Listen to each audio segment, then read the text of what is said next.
안녕하세요. 강집사에 알게 될 거야. 히브리서 편 함께 공부 시작하도록 하겠습니다. 히브리서 4장 1절.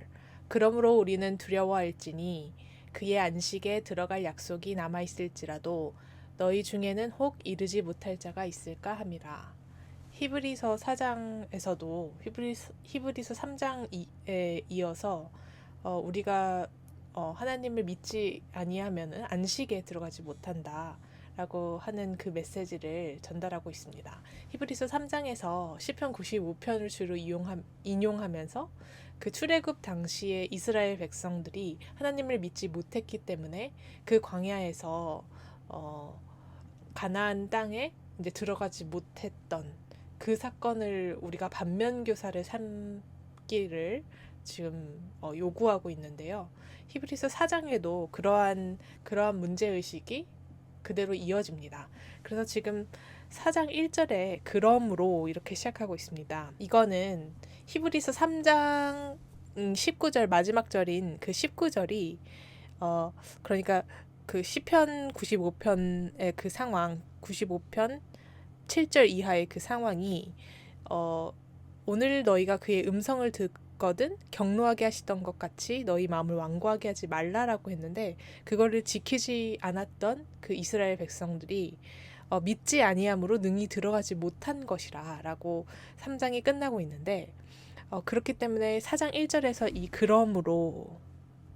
그러므로는 믿지 아니할 때 구원을 받지 못하는 게 이스라엘 백성에게만 해당하는 게 아니다. 우리도 그러므로 우리는 두려워할지니 이 헬라어 원문은 그러므로 우리는 두려워하자 이렇게 시작한다고 합니다.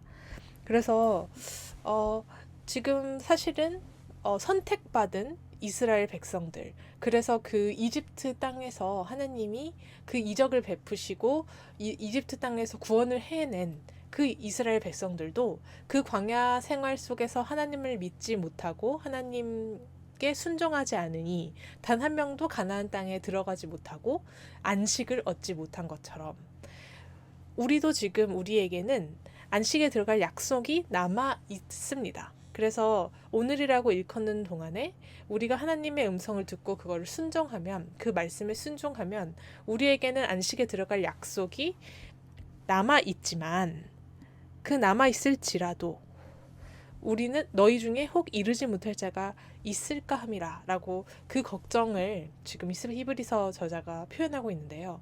그래서 이 안식에 들어갈 약속이 남아 있을지라도 우리가 그걸 믿고 순종하지 않으면 우리도 여전히 그 이스라엘 백성들이 광야에서 순종하지 못해서 가나안 땅에 들어가지 못한 것처럼 우리도 구원을 받을 수 없다.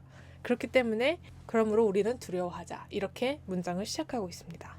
그러니까 지금 우리는 그 구약에서 그 이스라엘 백성들이 그 광야에서 하나님을 순종하지 못한 감히 왜 하나님을 왜 못 믿지? 하나님이 말하는데 왜 그걸 의심하지? 이렇게 좀 보면서 아 이스라엘 백성들 참 바보 같다. 뭐 이렇게 느끼셨던 분이 있을지도 모르겠습니다.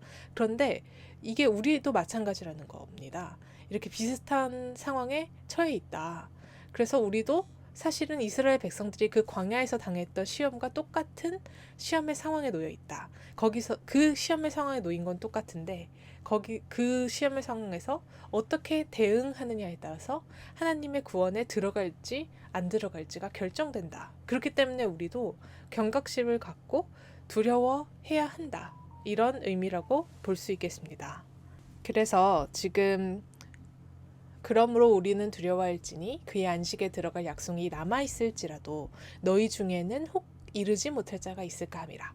지금 이 히브리서 4장 1절에는 두 가지 문제의식이 있다고 해설을 합니다. 첫 번째는 시험 가운데 인내하라 이러한 요청이 있다고 합니다.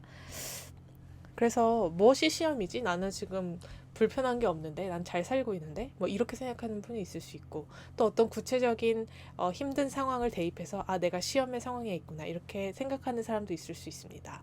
그런데 여기서의 시험은 우리가 어떤 개인적인 그런 시험을 말하는 것이 아니고 지금 이 히브리서의 상황은 유대인들이 유대인들에게 이제 수신인이 유대인들인데 예수님을 믿는 사람들이 박해를 받고 있는 그 현실입니다. 그래서 예수님을 믿음으로써 오는 그런 환난과 고난 그런 것들을 의미한다고 볼 수 있는데 그래서 사실은 우리 눈에 보기에는 예수님을 믿는 것이 박해를 받고 고난을 받고 예수님을 믿는다는 이유로 사람들이 나를 핍박하고 때로는 목숨까지 담보해야 되는 그런 상황 속에 있는 이 히브리서 수신인에게 그 시험 가운데에 인내하라는 그런 촉구를 담고 있다고 볼 수 있습니다. 그래서 안식에 들어갈 약속이 우리에게 남아 있다. 이런 의미는 약속이라는 것은 다 받았다. 약속은 다 받았다. 그래서 우리는 약속을 받은 것 자체가 나의 구원을 담보한다고 생각하는데 약속은 누구에게나 주어졌는데 그것을 내가 어떻게 받아들이느냐, 어떻게 대응하느냐. 그래서 출애굽에서 모든 사람들이 출애굽은 하였지만 가나안에 모두 들어간 건 아니듯이 그리고 사실은 출애굽할 당시에 살아있던 사람들은 여호수아와 갈렙을 빼고는 아무도 들어가지 못했듯이 모세도 못 들어갔고요. 못 들어갔듯이 우리는 그 안식에 들어갈 약속에 순종으로 부응해야 한다. 이러한 취지입니다. 그래서 시험 가운데 인내하라. 이런 게 한 가지의 메시지고 그리고 두 번째 강조점은 지금 이 1절에서는 공동 책임, 상호 책임에 대한 강조가 있습니다.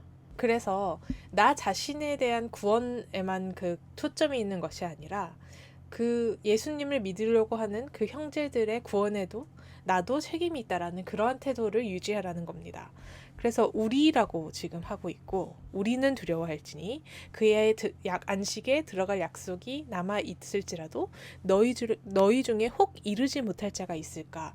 너희는 두려워해라. 그러니까 너는 믿었어도 네 옆에 있는 친구는 안 믿어서 혹시 본인은 안심하고 있지만 하나님의 구원에 들어가지 못하는 자가 되지는 않을까? 이렇게 염려를 해라.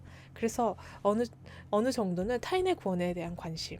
그래서 나는 구원받을 사람이니까 라고 하면서 안심하는 게 아니고 다른 사람의 그런 구원에 대해서도 서로 세워주는 그런 역할을 감당해라. 그러한 의미로 볼 수 있겠습니다. 다음 시간에 이어서 살펴보겠습니다. 감사합니다.